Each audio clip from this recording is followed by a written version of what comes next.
Hello and welcome everyone. This is all new lecture in the Atulya series, that is the Swift coverage for the revision for prelims 2022.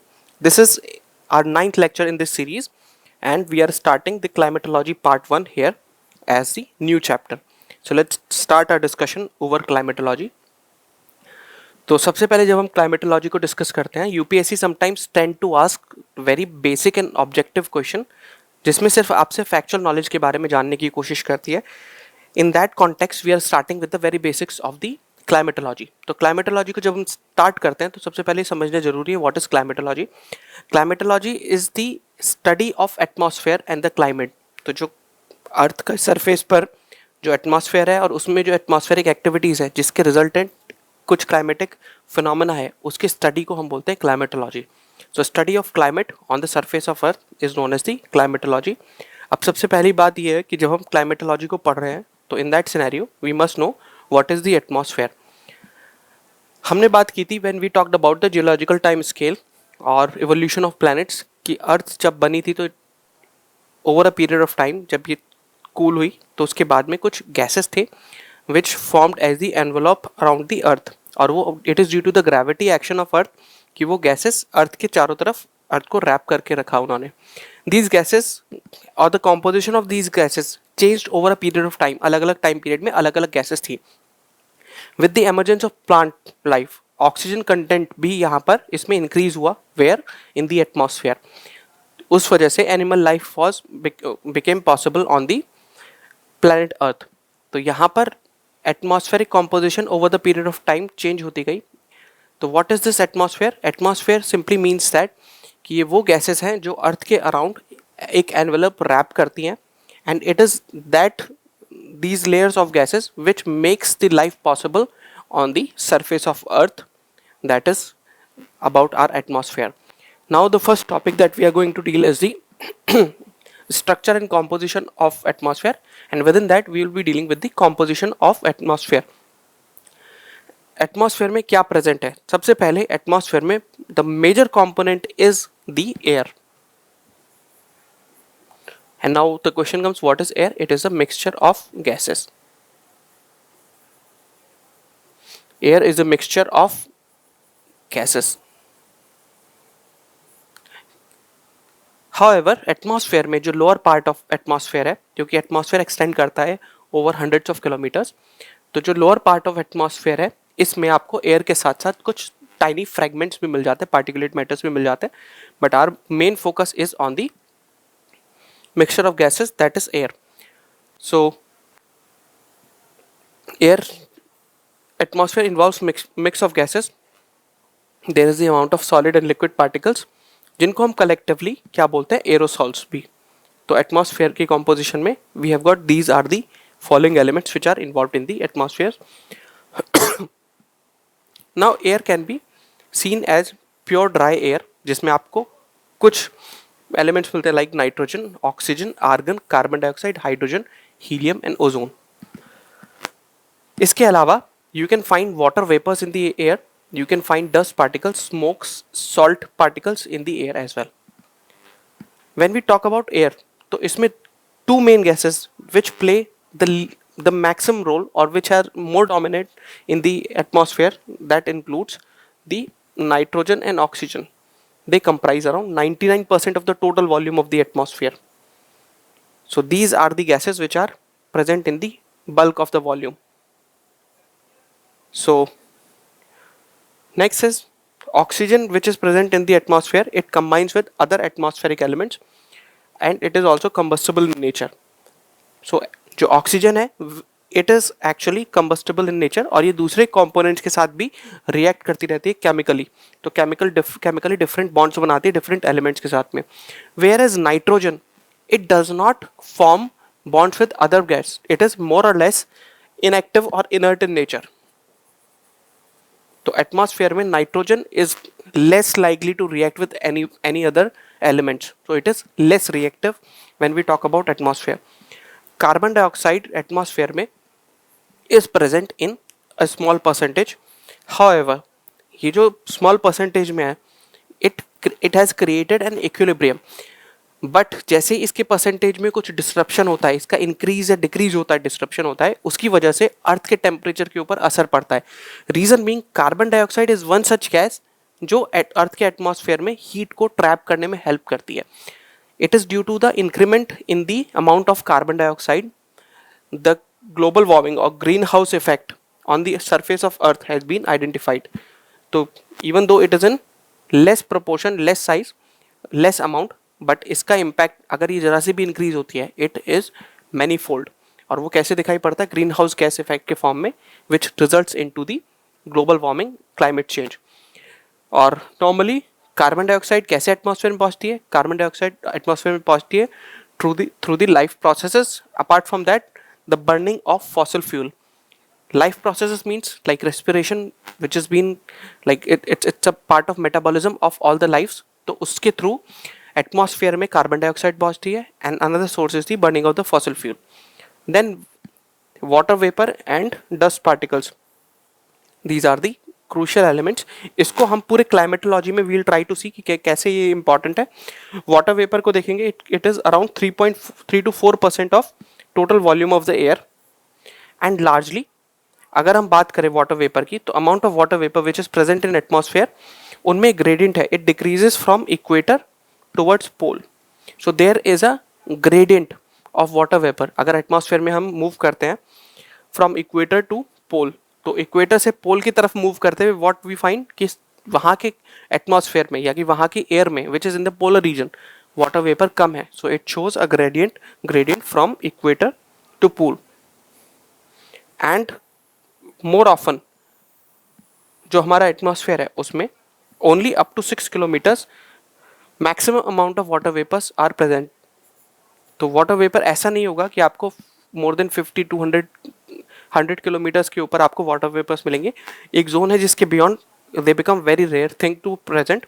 तो up to 6 kilometres लगभग 90% of all the total water vapours earth के surface से मिल जाएंगे. Now these water vapours ये कैसे atmosphere में पहुंचे? इसका सिंपल सा जवाब ऐसा है कि water in itself makes equilibrium, और टेम्परेचर की वजह से due to the heating water gets convert into vapour, और वो वेपर एयर के साथ एटमॉस्फेयर में प्रेजेंट रहते हैं. They move from one location to another location, and further water in itself जो पहले वाटर था ये दूसरी फॉर्म में भी ट्रांसफॉर्म हो जाते हैं. ये they get convert into the liquid droplets through condensation. और हो सकता है कि अगर फ्रीजिंग पॉइंट के बिलो पहुंच जाए तो ये जो वाटर ड्रॉपलेट्स है ये वापस से कन्वर्ट होकर आइस में कन्वर्ट हो जाती है. तो वाटर इन इटसेल्फ एक पूरा प्रोसेस एक साइक्लिक मैनर में ट्रैवल करता है इन अर्थ सिस्टम. उसको हम बोलते हैं हाइड्रोलॉजिक साइकिल, जो हम नेक्स्ट यूनिट में कवर करेंगे. With this, these are the some factual information with respect to the composition of atmosphere. Composition का मतलब था what are the major elements and the gases or components of atmosphere. Now this is the table. आप इस table से just याद रख सकते हैं with respect to their volume. इस पर क्या क्वेश्चन बन सकता है? They can ask you जितनी गैसेस हैं उनका ऑर्डर पूछ सकते हैं. So first is the nitrogen, then oxygen. Only these two gases are important. बाकी सारी traces में. Then comes argon. Remember this order. Then comes CO2. Then comes neon. Then comes helium. Then comes ozone. And then comes the hydrogen. अगर अर्थ के atmosphere की बात करते हैं, तो आपको ये ऑर्डर याद रखना है. What is the order and with respect to the percentage of volume. आपको ये ऑर्डर देखने को मिलेगा इन एटमॉस्फेयर. ये सारी gases these are largely in traces. आप this order at least must be there.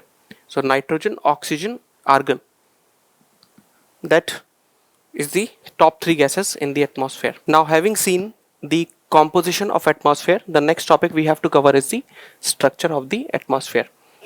So to consider the structure of the atmosphere, we must know that it is earth, and earth के चारों ओर atmosphere is in the form of concentric circles. Concentric circles के form में we have got the atmosphere around the earth, and this atmosphere, as you move away from the earth, that is higher in altitude in atmosphere, you will find the air gets rare. So rarefication of air is found with increase in height. ये आप note करके रखिए that rarefication of air happens with increase in height. Why there are distinguished concentric layers it is due to the variable density and the temperature. We know that जो dense या concentrated air होंगी they will be found near the earth surface. तो जितने earth surface के पास होंगी तो near earth surface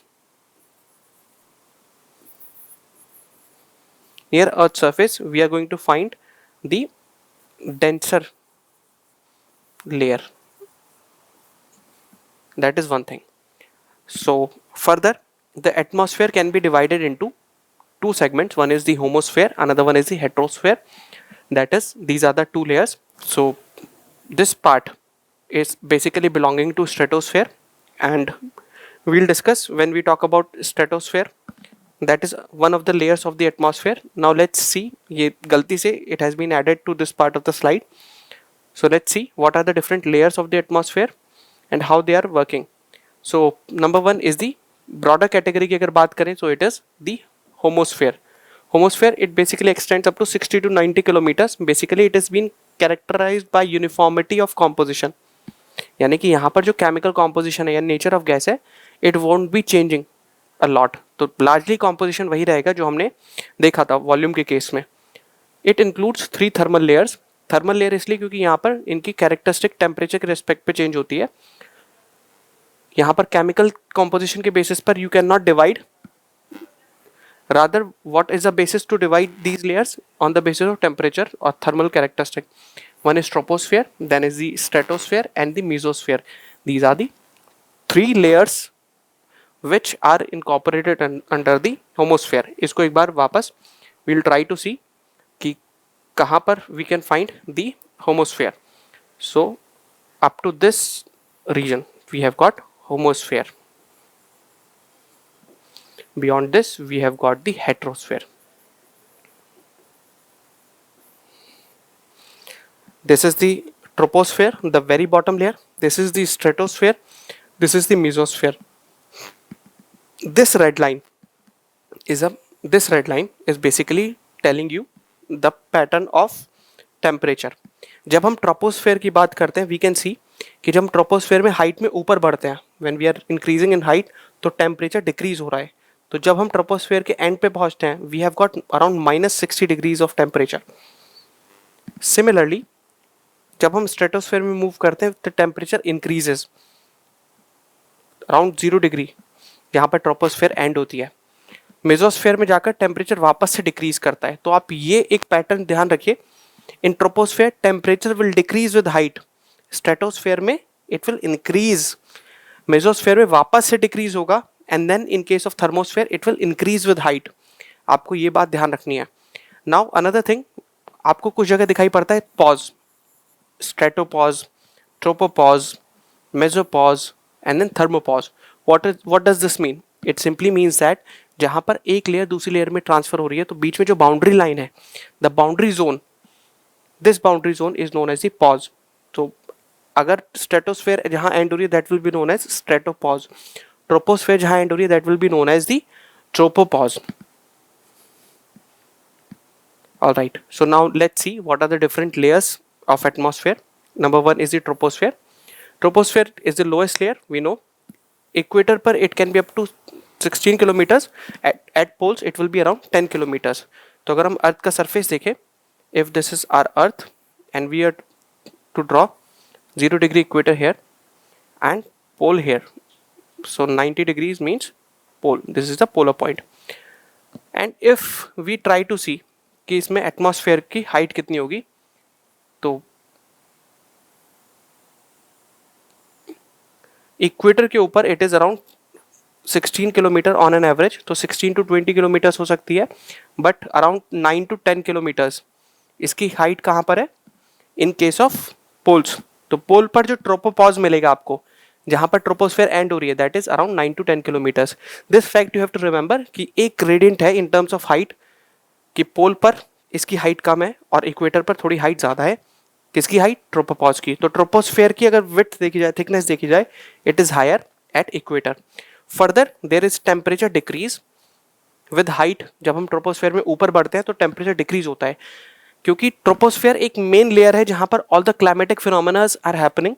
so in that case this layer is very much important with respect to its thermal characteristics. Thermal characteristic कैसी है कि जैसे जैसे हम हाइट में ऊपर बढ़ते हैं, with increase in height in troposphere, there is a decrease in temperature. Mind it, with increase in height in troposphere, there is decrease in temperature. This is commonly referred to as the normal lapse rate. What is this? This is known as the normal lapse rate. And what is this rate? This rate is 1 degrees per 165 meters. यानी कि अगर आप 165 metre ऊपर उठेंगे तो temperature कितना कम हो जाएगा, 1 डिग्री सेंटीग्रेड. इसको आप कन्वर्ट भी कर सकते हैं. इट इज 6.5 डिग्री सेंटीग्रेड पर किलोमीटर. तो 1 किलोमीटर ऊपर उठने पर 6.5 डिग्रीज ठंडा हो जाएगा atmosphere. Upper limit tropopause. All the weather phenomena mainly कहाँ होते हैं, सिर्फ इसी लेयर में. Now moving ahead is the stratosphere. Stratosphere basically lies above the troposphere. 25 से 30 किलोमीटर इसकी एवरेज हाइट है मिडिल लैटिट्यूड पे, और 50 किलोमीटर इसकी है upper limit on an average. At 50 kilometres वापस से इसका टेम्परेचर कितना हो जाता है, 0 डिग्री. ये आप नोट करके रखिए. At 50 kilometres the temperature of stratosphere becomes 0 degree. तो यानी कि व्हाट वाज हैपनिंग, जो आपने पीछे फिगर देखी थी, ट्रोपोस्फेयर में टेम्परेचर कम हो रहा था, स्ट्रेटोस्फेयर में बढ़ रहा था, but it becomes 0 degree centigrade here at tropopause. Stratosphere is largely devoid of weather phenomena. यहाँ पर बहुत कम weather phenomena होता है. Largely commercial airlines they do fly in the lower stratosphere. Why? क्योंकि it is the region जहाँ पर बहुत कम disturbance है. अगर atmospheric disturbance होती है उस वजह से flight में there may be several challenges in taking the flight. But यहाँ पर there is least chances कि यहाँ पर फ्लाइट में डिस्ट्रप्शन हो. फर्दर यहाँ पर डेंसिटी लो है और फ्यूल की बर्निंग और एयर रेजिस्टेंस भी कम रहती है.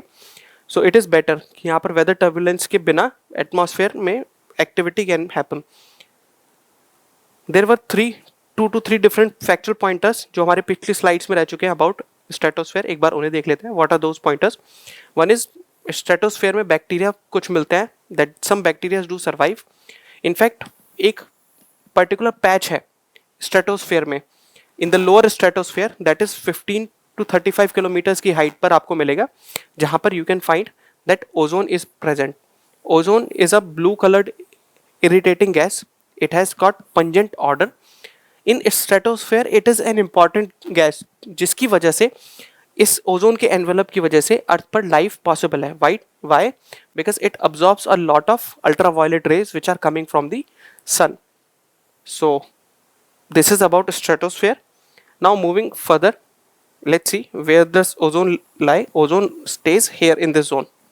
This zone is of the ozone zone. So this ozone which is found here is known as stratospheric ozone, also termed as O3. Moving further, we have another layer, that is mesosphere. In case of mesosphere, it lies above the stratosphere. 50 to 80 kilometers में आपको मिलेगी. The point where it ends, it is known as the mesopause.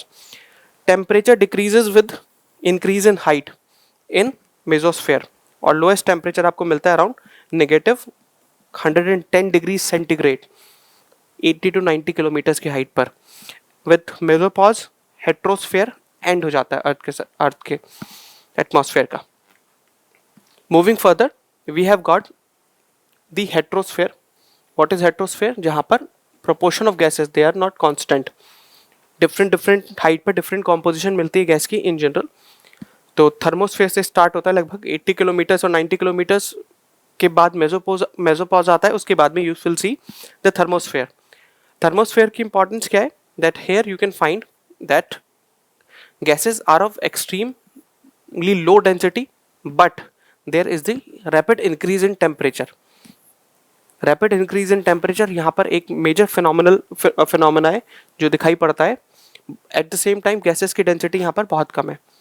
The thermosphere can be divided into 2 segregated layers. One is ionosphere, another one is exosphere. Ionosphere is the layer of ions जिसमें there are several ions are present. Ions are the charged particles which are having some charge, either positive and negative. So it lies between 80 to 600 kilometers above the sea level in general. there are so many ionic layers, for example D layer, E layer, F layer, G layer. तो अब एक एक करके in layer के बारे में देख लेते हैं. D layer disappears with sunset. It is associated with solar radiation. जब भी सोलर रेडिएशन होगी तो D layer becomes prominent. Further then there is another layer. This layer is known as the E layer. It is also known as Kennelly heaviside layer. Basically it is confined between 99 to 130 kilometre. सिर्फ आपको यहाँ पर factual information पे ध्यान देना है, nothing else. It reflects back the medium and high frequency radio waves. This is the E layer. Then F layer. It is also known as the Appleton layer. It lies between 150 to 380 kilometers. So this is the Appleton layer, and the last is the G layer. Beyond 400 kilometers you can find the G layer. The most external part of the atmosphere or structure of atmosphere is known as the exosphere, or exosphere is up beyond 640 kilometers above the sea level. और यहाँ पे जो density है it is extremely low. Here air is very highly rarefied, and it is this location where जो atmosphere is like the nebula, क्योंकि nebula में भी बहुत सारे डस्ट एंड गैस पार्टिकल्स से बहुत दूर दूर और टेम्परेचर भी हाई था. So it is this air, this zone जो नेबुला से थोड़ा रिलेट करता है with respect to its density. Now हमने देखा ozone layer is present in case of the stratosphere. तो स्ट्रेटोस्फेयर में लोअर पार्ट में आपको क्या मिलता है? Ozone layer. Ozone layer is very important for life because it absorbs ultraviolet rays, harmful ultraviolet rays. This is present in the upper atmosphere, that is the lower part of stratosphere. But there are cases in which we have identified कि human activities की वजह से, यानी कि anthropogenic factors की वजह से ozone layer में डिप्लीशन हो रहा है. Why that depletion is happening? This depletion is largely happening because there are so many ozone depleting substances which are being spread by human beings in the atmosphere. और ये substances generally कहाँ से मिलते हैं? These are largely due to the various industrial activities और equipments like air conditioners, fridge जो कि coolant और रेफ्रिजरेंट का काम करते हैं. Such compounds they do reach the level of lower stratosphere, और वहाँ पर ही ओजोन के साथ रिएक्ट करते हैं और ओजोन को डिप्लीट करते हैं. इसका इम्पैक्ट इतना ज़्यादा होता है डिप्लीशन का कि that there was a big giant hole formed in the ozone, and the compounds which are mostly considered as the ozone depleting substances include the chlorofluorocarbons. It is also known as CFC. These are the most abundant ozone depleting substances. They have the chlorine atom, and this chlorine atom is negatively charged, and this chlorine atom starts a chain reaction जिसमें एक molecule start करता है, एक atom start करता है, and then a huge chain reaction happens जिसमें बहुत सारी ओजोन gets depleted और ओजोन से ऑक्सीजन फॉर्म होती जाती है. Now let's see what is the process कि क्या हो रहा है. This is CFC, chlorofluorocarbon. So chlorofluorocarbon, carbon के साथ में आपके 3 क्लोरीन और 1 फ्लोरीन एटम अटैच्ड है. अल्ट्रावायलेट रेज जब ये अपर एटमॉस्फेयर में पहुंचती है, CFC का molecule it reaches in stratosphere. तो स्ट्रेटोस्फेयर में पहुंचने के बाद अल्ट्रावायलेट रेज में इट ब्रेक्स डाउन. तो यहाँ पर क्लोरीन बन जाता है Cl माइनस में. Now this Cl minus, Cl negative becomes very important potent force जो बाकी ओजोन के मॉलिक्यूल को ब्रेक करता जाता है. Ozone is O3. Now what happens? This Cl negative attracts oxygen molecule from here. So what happens? There is chlorine monoxide is formed, and then what happens? One oxygen molecule is created and chlorine monoxide is formed. Further, from other reaction, then what happens? Chlorine monoxide is formed. Then this free oxygen which is there in the atmosphere, it attracts the oxygen. तो क्या होता है यहाँ पर? Oxygen molecule बन जाता है, O2 molecule बन जाता है. O3 से स्टार्ट होता है and then it ultimately becomes the oxygen molecule. ये ऑक्सीजन मॉलिक्यूल वापस से फिर क्लोरीन के ओजोन के साथ एंगेज करता है, and then again we have got this chain reaction. So start होता है कहाँ से, फॉर्मेशन ऑफ क्लोरीन आयन, फिर अल्टीमेटली ये साइकिल ऐसे मूव करती है and it becomes a cyclic process कि आपका ओजोन ब्रेक होता है इनटू ऑक्सीजन। तो क्लोरीन पहले ऑक्सीजन के साथ कंबाइन करती है, फिर जहाँ से फिर दो दो ऑक्सीजन के मॉलिक्यूल एक दूसरे के पास आते हैं, एटम एक दूसरे के पास आते हैं, वो ऑक्सीजन बनाते हैं, फिर से फ्री क्लोरीन बन जाती है। फिर ये प्रोसेस चलता रहता है, it's like a ongoing process, very continuous process. इसी प्रोसेस की वजह से there is a huge hole formed in the ozone layer. अभी I will explain in slight details about the concept of polar vortex. बाकी इसको हम detail में पढ़ेंगे when we will discuss about depletion of ozone in environment. But what happens if this is our earth? तो अर्थ के surface पर north pole and south pole में there are several vortex formed. Vortex का मतलब है यहाँ पर अपर एटमॉस्फेयर में एयर काफ़ी तेज से मूव करती है। नाउ व्हाट हैपेंस कि over a period of time ये जो क्लोरोफ्लोरोकार्बन है या फिर ओजोन डिप्लीटिंग सब्सटेंस है, ये किसके कांटेक्ट में आते हैं, इस वॉर्टेक्स में। और इस वॉर्टेक्स में ट्रैप होने के बाद में ये धीरे धीरे ऊपर मूव कर जाते हैं। कहाँ पहुंच जाते हैं, ये लोअर स्ट्रेटोस्फेयर में, और वहां जाके ट्रैप हो जाते हैं। It is due to this maximum or the largest size of ozone layer hole or ozone hole is being formed at the polar locations. Why? Because of polar vortex. Polar vortex एक तरीके का wind का world है इन दी upper atmosphere, जो trap कर लेता है किसको, ओजोन डिप्लीटिंग सब्सटेंस को, और कहाँ ले जाता है, पोलर लोकेशन में ट्रैप कर देता है, और वहीं पर फिर स्ट्रेटोस्फेयर में एक जाइंट होल बन जाता है। तो जो जाइंट होल बना है वो these are being formed at the locations like the North Pole and the South Pole. Now moving ahead, there is the concept of insolation. What do you mean by insolation?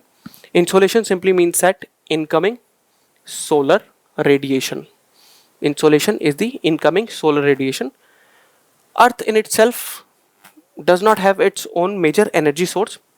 Largely जो इसकी energy source करती है Earth, it is being sourced from the sun. So solar radiation is the major source. उसके अलावा some of the energy is being channelized through gravity or some endogenic forces. These are the basically channels for the solar radiation. These are the channels for energy for Earth. Out of these three sources, the heat energy of solar radiation is the magnificent, and it is this energy जो solar radiation जो sun से आ रही है, उसी के through earth से reflect back होकर कुछ रेडिएशंस निकलती हैं जिनको हम बोलते हैं terrestrial radiation. The radiation energy next is the radiant energy received from the sun is transmitted in the form of short waves. It is transmitted in the form of short waves. So insolation is actually the short wave. जब ये energy अर्थ heat हो जाती है और फिर अर्थ reflect back करती है, which is known as the terrestrial radiation, then it becomes the long wave.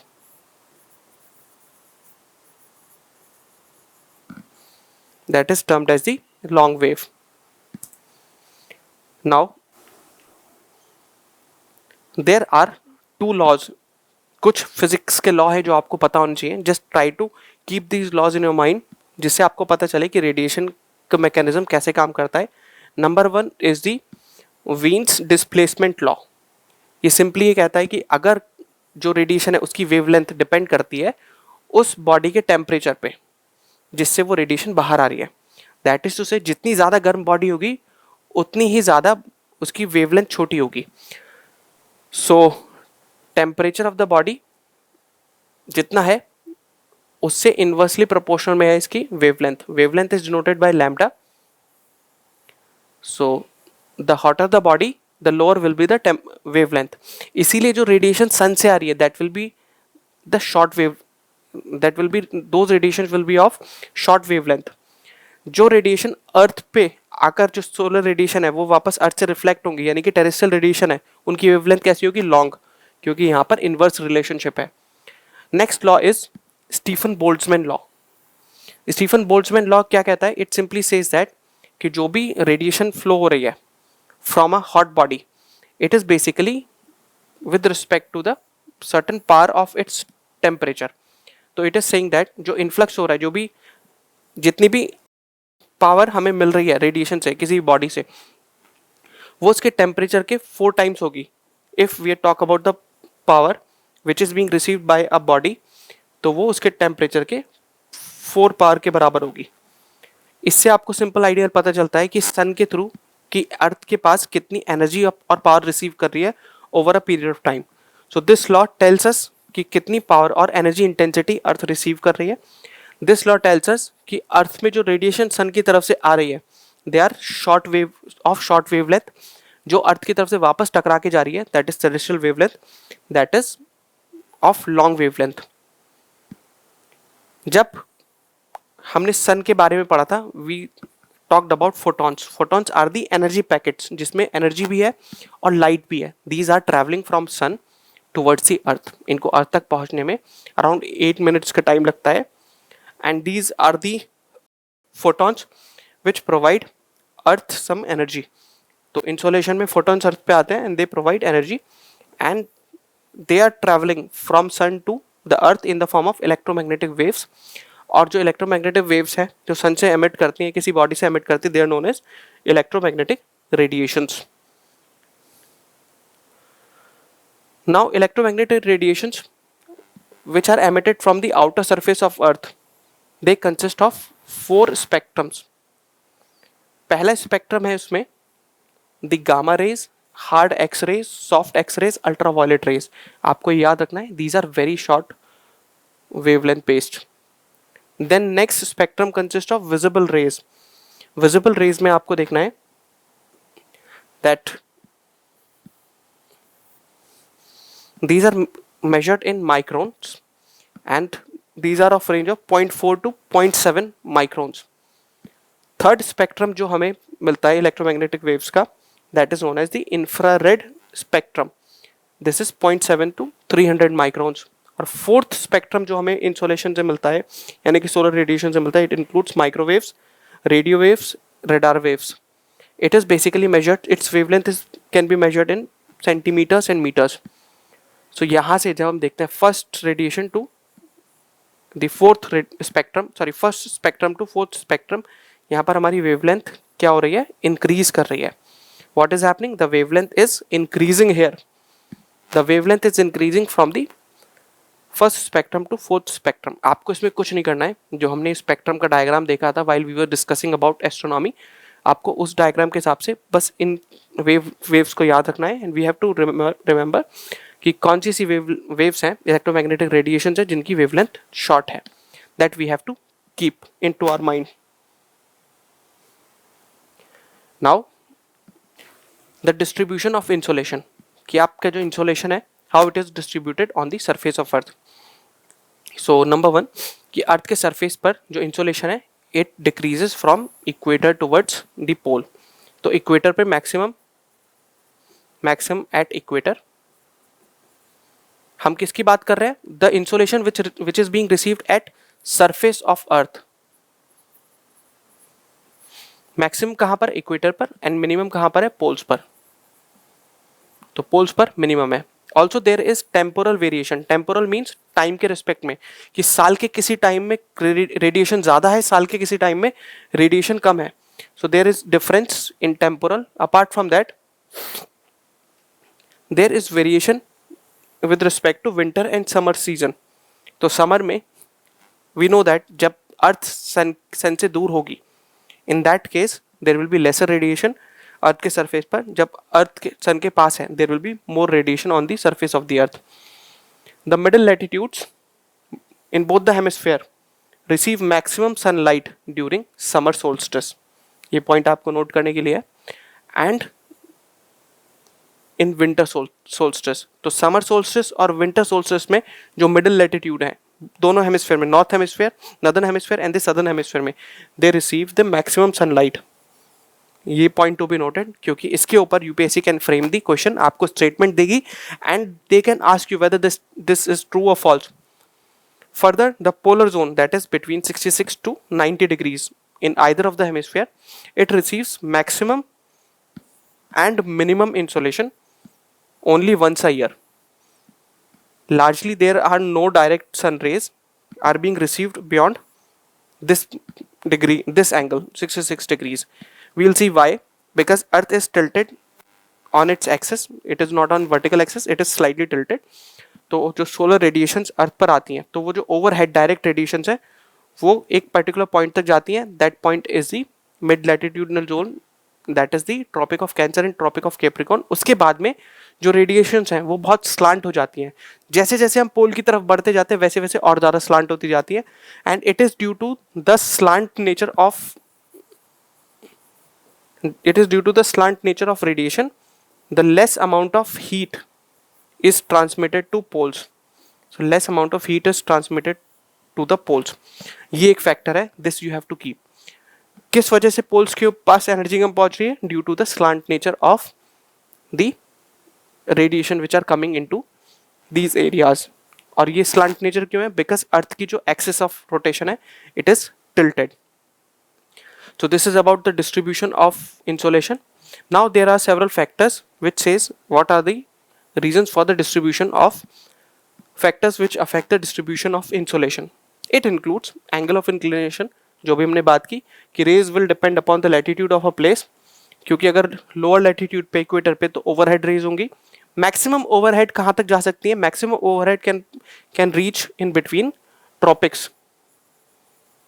तो ट्रॉपिकल रीजन में मैक्सिमम पॉसिबिलिटी है कि यहाँ पर इसके बियॉन्ड आपकी जो सन की रेज है वो ओवरहेड नहीं जाएंगी. इसके बियॉन्ड सन की रेज क्या हो जाती है? स्लांट. और उनके जो हीटिंग इफेक्ट है वो रिड्यूस हो जाता है. Why this heating effect is being reduced? Because the area covered by slant radiation is more. तो इसमें जो हीट आपकी उस पर्टिकुलर एरिया में जाएगी दैट विल स्प्रेड आउट. तो उस बड़े एरिया को उसे हीट करना होगा, तो ओवरऑल देखा जाएगा तो उसका टेम्परेचर कम रेस कर पाएंगे. इसका मैं एक आपको एग्जांपल बताता हूँ. आपने मैग्नीफाइंग ग्लास देखा होगा while you were in school. तो उस मैग्नीफाइंग ग्लास को हम एक पेपर के ऊपर सन की रेडिएशन उस ग्लास से पॉइंट करते हैं, कंसनट्रेट करते हैं. जब वो एक पॉइंट पर कंसनट्रेट होती है तो जो पेपर होता है वो दैट स्टार्ट्स टू बर्न. तो पेपर जलने लगता है. वाई? क्योंकि हमने जो रेडिएशन है उसको एक पॉइंट पे कंसनट्रेट कर दिया है. पॉइंट पे कंसनट्रेट कर दिया मतलब उसकी रेडिएशन को हमने एक छोटे एरिया पर लाकर रिड्यूस कर दिया है. बट जब हम स्लांट रेडिएशन की बात करते हैं तो इट मीन्स जो same amount of radiation equator पे कम एरिया को हीट कर रही थी, स्लांट होने की वजह से it will be heating a larger area. और लार्जर एरिया को अगर हीट करेगी तो हीट का इम्पैक्ट ओवरऑल कम होगा. That is why in the polar region we have got this characteristic कि net energy receive per unit area will be reduce in case of polar areas. Further जो slant radiation है it has to pass greater depth in atmosphere. तो जिसकी वजह से absorption, scattering और diffusion की वजह से जो इम्पैक्ट ऑफ हीट है इट गेट्स रिड्यूस्ड. इस पर्टिकुलर एस्पेक्ट के ऊपर देयर इज अ पॉसिबिलिटी कि आपका एक क्वेश्चन बन सकता है यूपीएससी में. So they can give you certain reasons कि किस वजह से स्लांट एरिया में या फिर पोलर एरिया में देयर इज मोर और there is less impact of insolation. Now next factor which affect the distribution of insolation is the length of the day. Summer के टाइम पे डे लंबे होते हैं और नाइट्स छोटी होती हैं. विंटर्स में ऑपोजिट होता है. तो more is the duration of day, more will be the insolation. Another thing is the distance between earth and the sun. इसको हम बात कर चुके हैं एपीहीलियन पेरीहीलियन के केस में. सो व्हेन सन और अर्थ के बीच में we know distance is not uniform, it is the elliptical orbit. Sun के अराउंड अर्थ एलिप्टिकल ऑर्बिट में मूव करती है.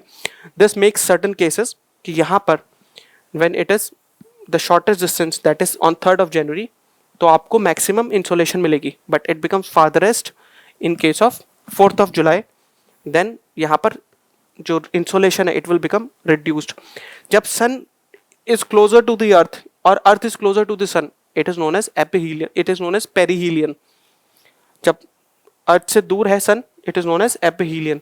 तो इन दोनों लोकेशन की वजह से असर पड़ता है कि रेडिएशन के ऊपर, अर्थ के इंसोलेशन के ऊपर.